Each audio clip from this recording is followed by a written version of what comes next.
Okay, so you want to build a nuclear power plant. You pick a site, raise a containment building over the landscape, lower a reactor into the middle of it, connect the turbine to the grid, and then let a relatively small amount of fuel produce electricity for decades. One project, enormous output, a machine built to keep supplying the grid year after year. That is the picture. Here is what the picture leaves out. For years, the plant does not produce commercial electricity. It consumes money. The concrete is poured, the steel goes up, the reactor vessel arrives.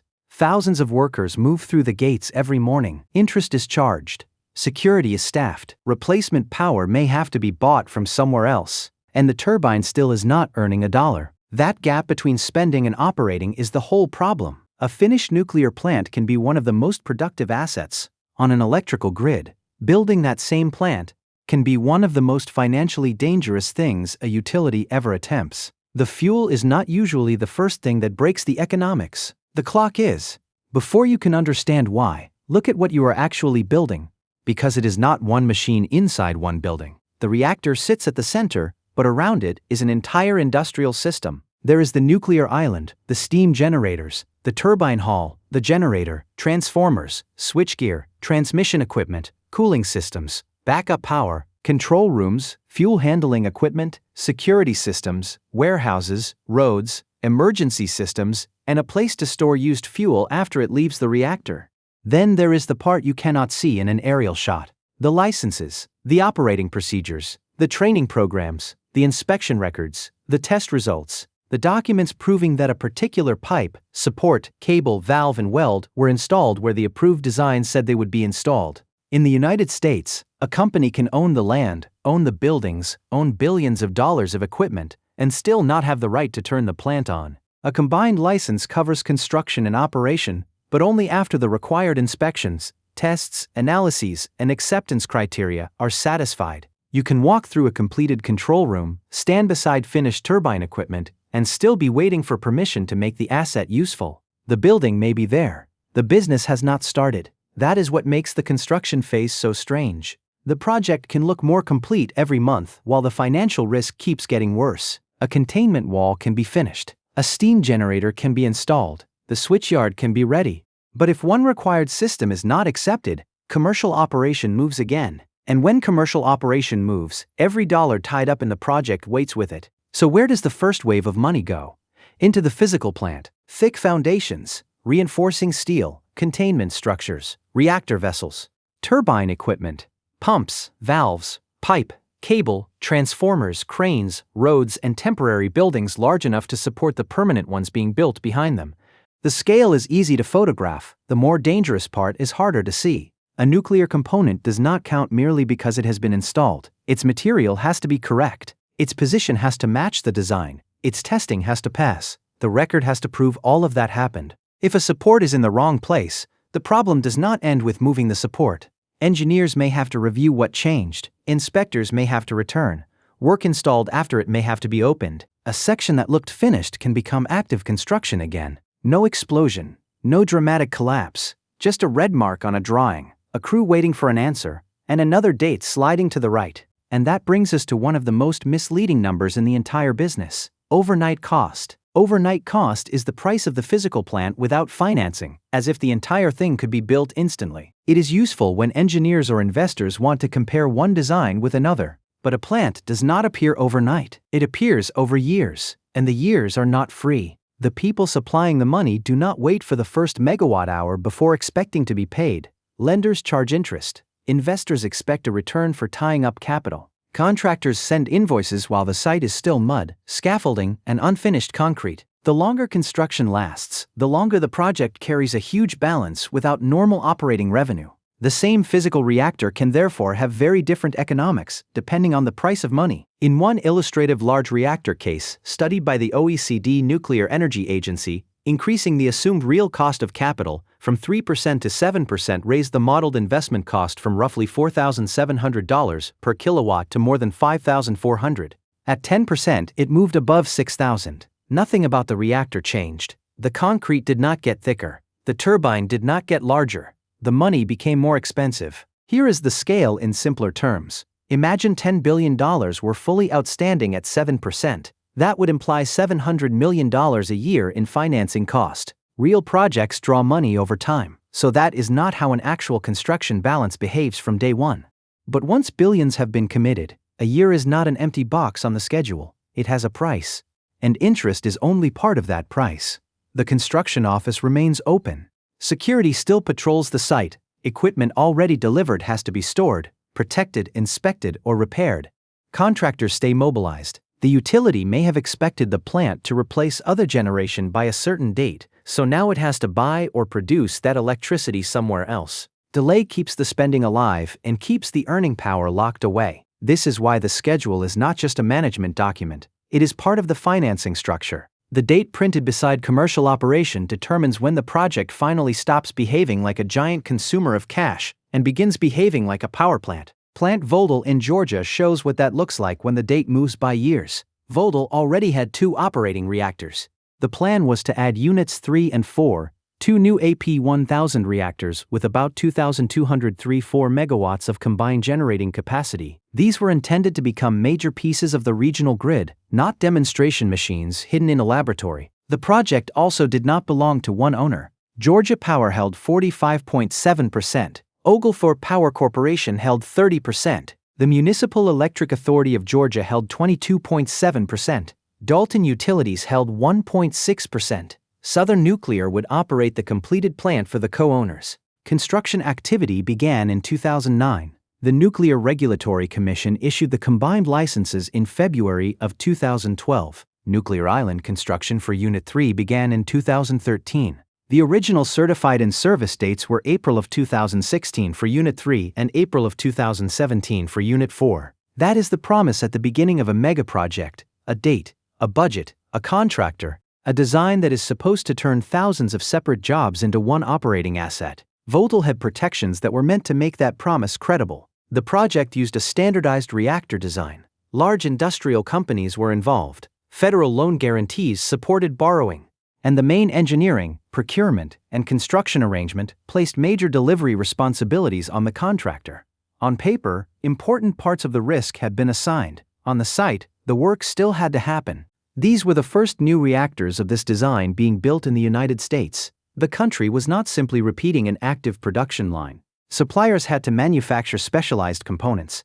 Workers had to learn the design in the field. Modules had to arrive, fit together, and match systems that had been built by different teams at different times. A standard design can tell you where a pipe belongs. It cannot guarantee the pipe arrives on time. It cannot keep an experienced welder on the project. It cannot make a supplier's records complete. It cannot make thousands of interfaces line up just because the drawing says they should.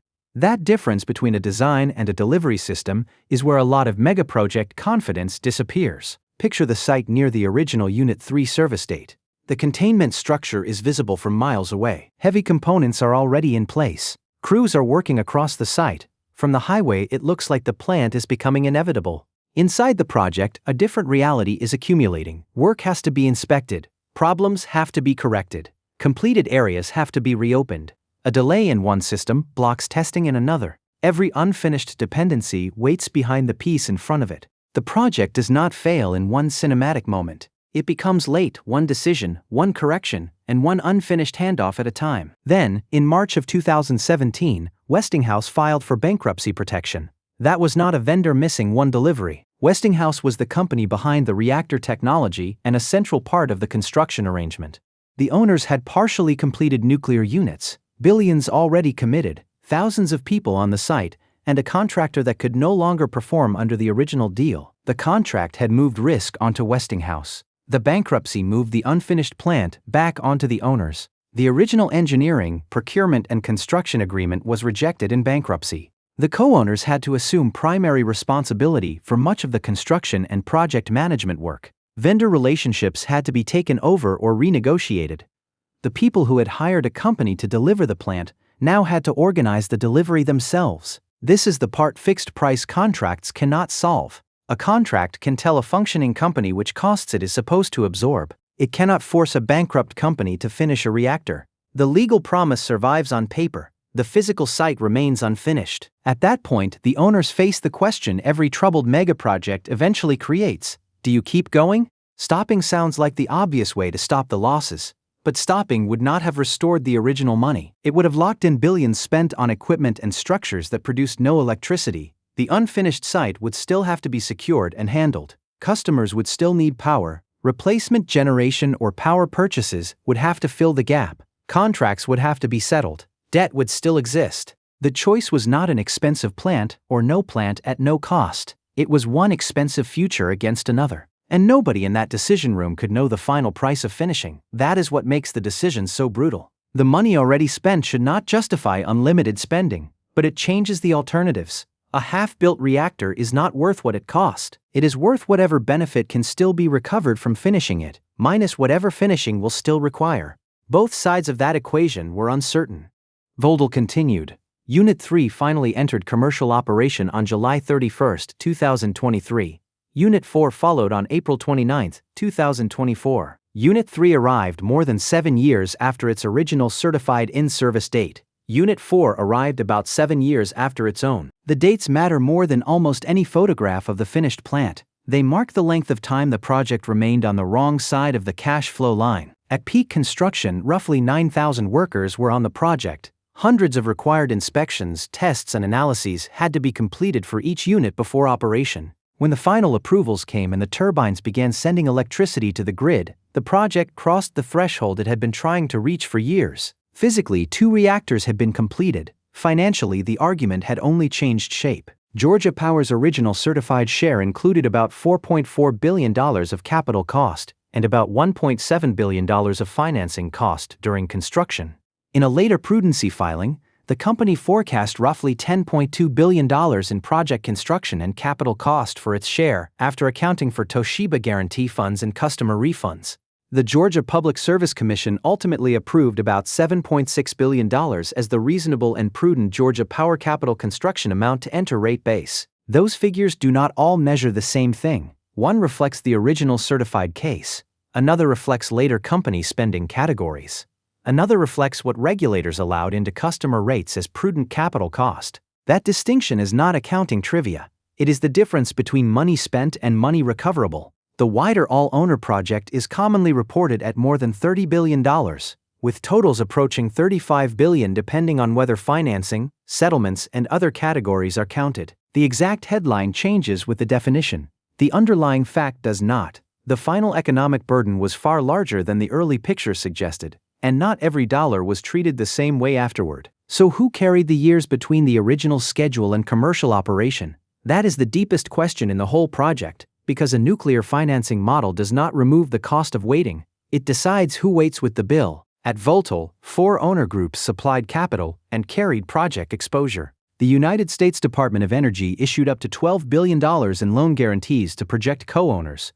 That was not a gift. The debt still had to be repaid. The guarantee reduced risk for lenders, which could lower the price of borrowing. Georgia Power estimated that its own federal loan guarantee arrangements saved customers more than $500 million through lower credit spreads. The plant did not change, the cost of financing it did. Toshiba, Westinghouse's parent company, agreed to a settlement of roughly $3.68 billion for the combined owners. Georgia Power's portion was about $1.68 billion before associated costs and customer refunds. That payment absorbed part of the damage created around the bankruptcy. It did not put the original years back on the calendar. Owners and shareholders carried losses. Contractors carried losses. Lenders supplied debt. Federal support lowered borrowing risk. And in Georgia, customers paid part of the financing cost during construction through the Nuclear Construction Cost Recovery Tariff. That means money was moving from customer bills into the project before both new units were producing commercial electricity. Once Unit 4 entered service, that construction tariff ended and approved project costs moved into ordinary base rate recovery. Under the approved settlement, a typical residential customer using 1,000 kilowatt-hours was projected to see a net monthly increase of about $8.95 after accounting for the construction tariff going away. That figure belongs to this settlement in this state. It is not a universal nuclear surcharge. What matters is the direction of the cash. The project needed money before it could sell its normal product, so the financing structure reached outside the construction site and pulled support from customers, owners, lenders, contractors, and government-backed credit. This is why new nuclear projects so often involve governments, regulated utilities, or long-term contracts. A company, depending only on uncertain future wholesale electricity prices, has to raise billions today, against a market that may look completely different when the plant finally opens. Investors know the physical reactor may last for decades. They also know the construction period can destroy the original budget before the first year of operation begins. A regulated rate, a long-term power agreement, a contract for difference, or a regulated asset-based model gives the future money a more predictable route back. None of those structures makes the concrete cheaper. They answer a different question: who gets paid while everyone waits, and who pays when the wait grows longer? Now watch what happens after commercial operation, because the economics almost turn inside out. During construction, the plant absorbs capital and produces no commercial electricity. After startup, it becomes a high-output generating asset with a relatively small fuel burden compared with the scale of the electricity it can produce. The temporary construction workforce falls away. The turbine begins turning every successful operating hour into delivered power. Existing reactors in the United States averaged a capacity factor of roughly 92% in 2024.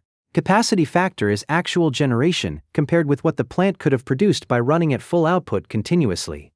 It does not mean the reactors never stop. They have planned refueling outages and can experience unplanned ones. It means they spend most of the year producing close to their maximum. Take an illustrative reactor rated at 1,100 megawatts. At a 92% capacity factor, it would generate roughly 8.9 million megawatt hours in 1 year. That is what the construction project was trying to reach. Not the ribbon cutting, not the first chain reaction. Repetition. Hour after hour, year after year, millions of megawatt hours spread across the original cost. This is why an existing nuclear plant can be economically attractive even when building a new one looks terrifying. Once the plant exists, the construction risk is gone. The original cost is sunk. The operating question becomes whether the value of the electricity exceeds the cost of fuel, labor, maintenance, security, regulation, outages, and the other obligations required to keep the unit running. But high output does not erase a bad construction history. Capacity factor tells you how intensely the plant is used. It does not tell you whether the original capital was spent wisely. Commercial operation proves the machine can work. It does not prove the project was the cheapest way to serve customers. And operation brings its own clock. The plant needs trained staff, security, inspections, insurance, maintenance, refueling, and major component work over time. A long outage removes electricity while much of the fixed burden remains. The owner also has to prepare for the end of the plant's life while the plant is still operating. United States licensees must provide financial assurance for decommissioning, so money has to be available to close and dismantle the facility safely. Used fuel remains part of the responsibility as well. It is first held in pools and may later be moved into dry casks. In the United States, it remains stored at operating and former reactor sites, while a long-term federal disposal solution remains unresolved. The celebration happens when the plant opens. The obligation lasts much longer. So what makes one nuclear program more likely to work than another? It is not simply better management, it is continuity. A mature design helps because fewer questions are being answered for the first time. An experienced workforce helps because the people installing and inspecting the systems have already seen the mistakes. Active suppliers help because specialized factories are not being restarted after decades of silence. Predictable regulation helps because the design and approval process are not changing underneath the build. Affordable capital helps because every unavoidable year costs less. Stable revenue helps because investors can see how the finished plant will be paid for. This is the difference between the first reactor of a design in a country and the 10th reactor built by an active program. The first project creates knowledge. The later project can use it. The first project trains crews. The later project can keep them. The first project discovers which supplier, drawing, procedure, and sequence creates trouble. The later project has a chance to avoid repeating it. Standardization does not make failure impossible. Inflation can rise, work can still be defective, policies can change, demand can disappoint. But building one unfamiliar reactor every few decades is not the same economic activity as repeating a finished design with a workforce and supply chain that never stopped. A nuclear plant may be designed to remember how to generate electricity for generations. The construction system can forget how to build one in a fraction of that time. So does building a nuclear power plant make economic sense? Yes, under a narrow set of conditions. The design has to be mature before major construction begins. The owners need enough financial strength to survive delay. The supply chain and workforce need continuity. The cost of capital has to remain low enough that the calendar does not overwhelm the physical budget. The finished plant needs a dependable way to be paid, and then it has to operate at high utilization for decades while covering maintenance, used fuel management, and eventual decommissioning. When those conditions hold, the result can be an unusually durable generating asset, producing enormous amounts of electricity from a small amount of fuel and spreading its original cost across a very long operating life. When they do not, the same project can look closest to success at the exact moment its economics are weakest. The containment building is standing, the turbine is installed. The public can see a power plant, but the owners are still paying for a construction site. That is what you were missing at the beginning. You thought the project was the reactor. The reactor is the part that makes the electricity. The real project is the bridge that has to reach it. Years of credit, contracts, skilled labor, inspections, customer payments, supplier capacity, and institutional patience, all carrying an asset that cannot yet carry itself. The chain reaction is the dramatic moment. The economic achievement is getting there before the waiting consumes the case for building it, then keeping the plant productive long enough to turn those years of concentrated risk into decades of dependable paid-for electricity.